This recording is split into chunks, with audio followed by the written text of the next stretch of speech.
All right, everyone. That's it. The season finale of The Mandalorian for season 3. What'd you think, Grogu? That was fun, right? Yeah. All right, spoilers, everybody. So, how do we think about the story? I felt overall, first, that they really stuck the landing. Really enjoyed myself this finale. But the first thing that I saw when I saw how long it was going to be for the episode length, I went, 41 minutes! No! That seems a little short. With the talk of more of the content that was just for streaming being used across all sorts of different distribution types, be it linear or VODs, etc. Going for that classic format of 22 minutes or 44 minutes that you can pepper in the ads, even though that feels very antiquated in today's content for a show that's on, like, let's say Netflix. For all these other companies that have legacy media, they're starting to realize, like, wait a second, why can't we just use this content that we have on Disney Plus, like Andor, and just put it on television when we need to, right? We've already paid for the production. Why can't we have it air in certain areas to expand that audience? Because they started to learn that streaming was not the money generator they thought it was in comparison to all the deals that they've made, contracts that they've made in legacy media. Now, that stuff will change because the nature of audiences consuming media and what their choices are going to be is going to go more for the convenience of the audience. And I haven't watched anything on linear television for a very long time. So the knowing what I want to watch and finding it on the app is kind of more towards where I am finding my media, or word of mouth, or talking to my friends, or seeing reviews on YouTube about the show, instead of it just being part of the lineup at a certain time. However, I think The Mandalorian, all right, so that's kind of the bigger picture here. I think The Mandalorian itself needs to have a better debut time, because at 3 a.m. Eastern, 12 a.m. Pacific time, I'm not staying up late for that. I watch it in the morning. And a lot of people can't even do that because of their morning schedule. They got to wait until the afternoon or the evening. They got to stay off the internet to make sure they're not spoiled.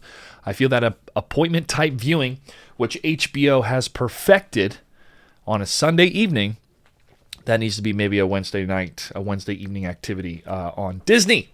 Maybe they could air it on ABC at the same time to launch the season. Then the rest of the season, they'll say, hey, you can watch this on the streaming app, and then maybe the season finale, they can do the debut live on television on the same program channel that they own. Okay, so that's, just conjecture, in my opinion, about the wider lens, if you will, of all sorts of different consumption of media for an audience, and how people were saying the Mandalorian season 3 numbers were falling and a little bit less. But yeah, the quality of the story was not as good as the previous seasons. Boom. And we kind of felt our hearts drop in our chests a little bit, down in our stomach, with the Book of Boba Fett.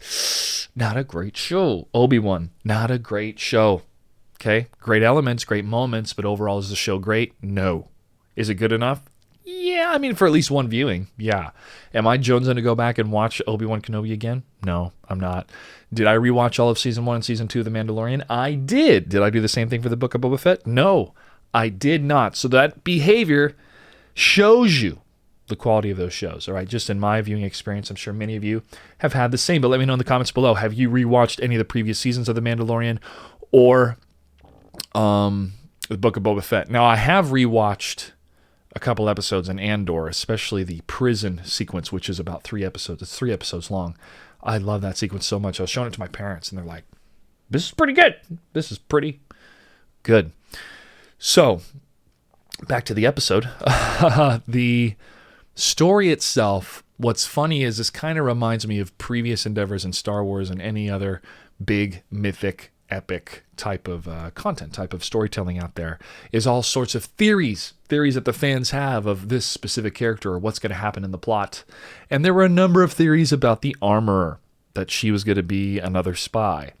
And I thought that, that's captivating in the context of the helmet having those horns. That was part of, I think, Death Watch, or another group of Mandalorians that followed Darth Maul into what he was doing, his leadership style on Mandalore, but it was just all betrayal and craziness. And I know people like Darth Maul, the guy from the Phantom Menace. Yep, that's right. He's not dead, at least. He is, but a lot later after Phantom menace. Anyways, that's all in the cartoons. It's all in the cartoons.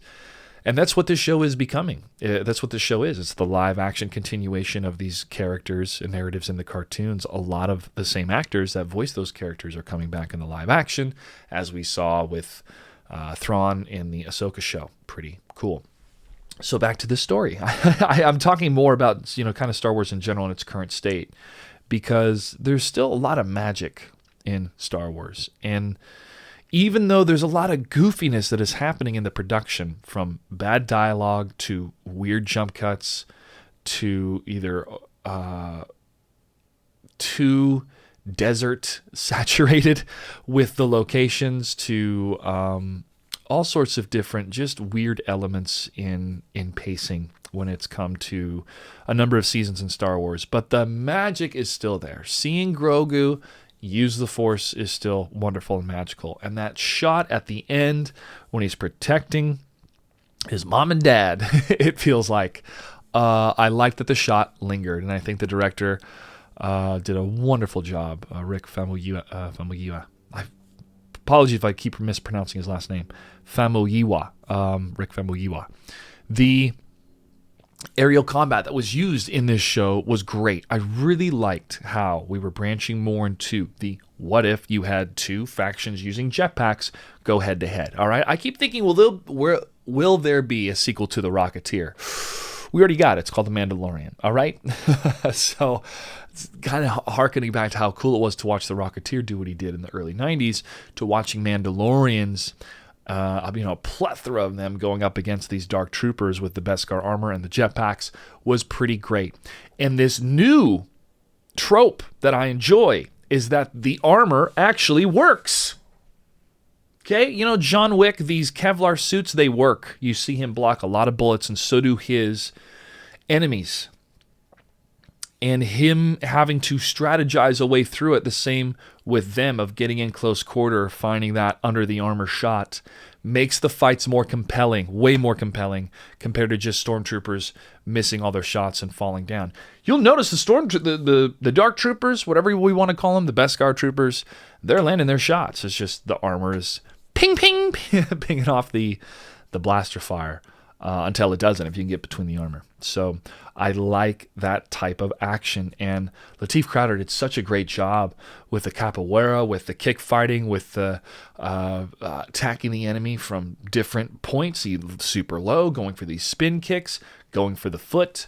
It was really great choreography and action movement on camera with these different shots and the cuts. So I really appreciated the length of the cuts in some of the action sequences, but just the depth of the choreography. It really, really showcased this team of professionals that make Din Djarin come alive. You have Pedro Pascal, who's the face and voice.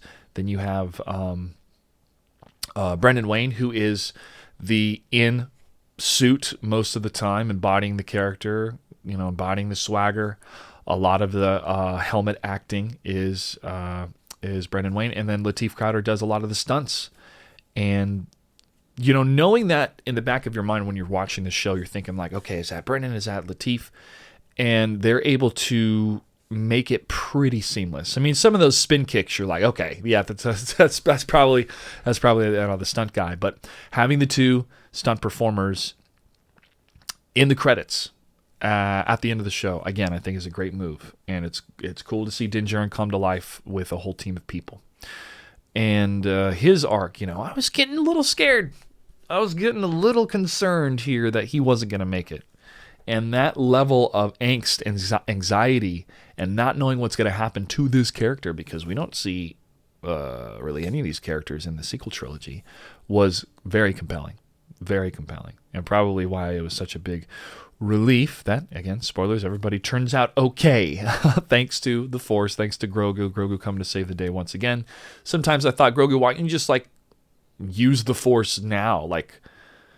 Preemptive strikes with the Force instead of defensive. And I think, some of those moves, some of the thoughts in Grogu's mind was to protect his dad, but then against those Praetorian guards, it's kind of like, is Grogu going to have to kill somebody? is this kid going to get the taste of blood of taking down his enemy? So it's a factor of growing up. But the kid went toe to toe against these guys, and he's tap dancing up on the light structure up top, which is kind of nuts. And then the pipes fall on him and nowhere to go, kid. I'm like, yo, just lift the pipes with the Force. So with him having the Force, it's like I don't feel like he was in as much danger. But when those guys just started to slice through the IG unit and take him out, and he crawls out of there and starts flipping around, I was scared. I was like, whoa, man. These guys are not messing around. They don't care if Grogu's just a kid. They're trying to kill him. So I think Grogu really understood that, and he held him off. He held him off, man. Even though it was that Benny Hine running around type of vibe, he did hold him off, and they made a good team, and that's why he is now an apprentice, and he has the name of Din Grogu because Din Djarin officially adopted him. And it felt really great to go on this kind of big adventure with Moff Gideon, seeing his plans of cloning, trying to use the midichlorian count from Grogu to isolate the midichlorians in order to have access to the Force. Really trying to perfect himself through his clones. And just his sheer anger and heartbreak of Din and Grogu blowing the clones up. And he's like, you took them out before they had their last breath. I'm like, oh, I felt that. This really was his passion project. I could feel the passion in his voice trying to go for it. But yeah, very fascinating to have a character that really represents all of the cunning and diabolical scheming of the Empire, or at least ones that move up through the ranks in the Empire, where they have the power and the resources to do the best that they can with what they have. And Moff Gideon taking the best from the Jedi, from the Mandalorians, from the Caminos, and creating a better version of himself through his clones. It's very heir to the Empire, folks. I mean, it's such this whole cloning thing when I was younger, when I was a kid, I'm like, it's just weird. I don't understand all that stuff. And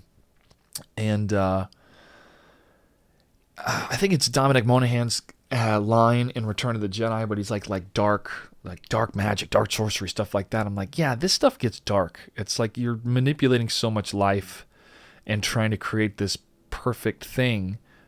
But then I'm reminded of what Rocket Raccoon says in the Guardians of the Galaxy 3 trailer, where he's like, he wasn't trying to make things perfect. He just didn't like things the way they were. And I was like, ooh-wee! Whoo! That is such a turn of the head, turning something on its head when it comes to motivation of a character and how their motivations are destroyed, perverted. And that's what the dark side is. It's just using the Force, which is, a power, but using it for dark ends. Fascinating stuff, y'all. It's good to see some progress with our characters. It really felt great to see that victory lap with all of our characters.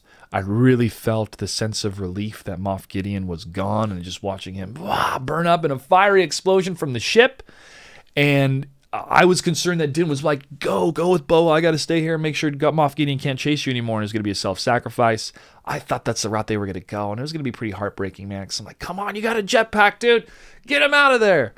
But that was not the case. Grogu. They fought. It was Bo and Din and Grogu fighting to stop Moff Gideon, and you could tell that they were just like, we got to stop this guy, and the ship is coming. But there just wasn't that self-sacrifice scene. It's just them focused on doing their jobs. And I think you can kind of go both ways as a director, where you show that self-sacrifice to really build up the tension, or you just show professionals trying to do their job, and their job was to take down Moff Gideon, whatever means necessary. But it was cool to see that ship being used as a giant missile to take out that base, just to really incorporate that full circle of using the Empire's resources against them with a ship that they had captured and then used to destroy that giant base. So another part that I think was really important for the show was the garden scene, seeing the life grow in those caves near the surface. And I even set out, life finds a way, to quote Jeff Goldblum from Jurassic Park. But that sense of renewal, of growth, of things are going to be okay. We're going to get through this. And especially these were species that were present before the Civil Wars and how the planet wants to heal. It was a very beautiful picture and a very beautiful sense of motivation and a sense of presence for what the Mandalorians were fighting for and the potential opportunity for the future for them. So that's why this episode is titled The Return. I didn't know who it was going to be returned for, if it was the return of the Empire or Moff Gideon, or maybe Boba Fett was going to show up. That was a lot of speculation that Boba Fett was going to come save or help be part of the Mandalorians to save. That's why I thought when Axe Wolves went up, he was going to do like a distress call and call to Boba Fett and say, we need help. But the travel time would still be a while, like for him to get there and stuff, I would think.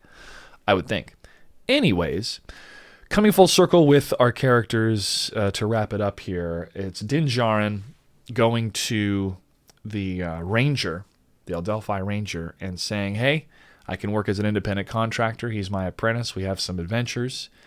And Grief Karga had given him, the marshal, had given him, or not the marshal, what is he now? Anyways, given him a cabin, a nice cabin to chill at.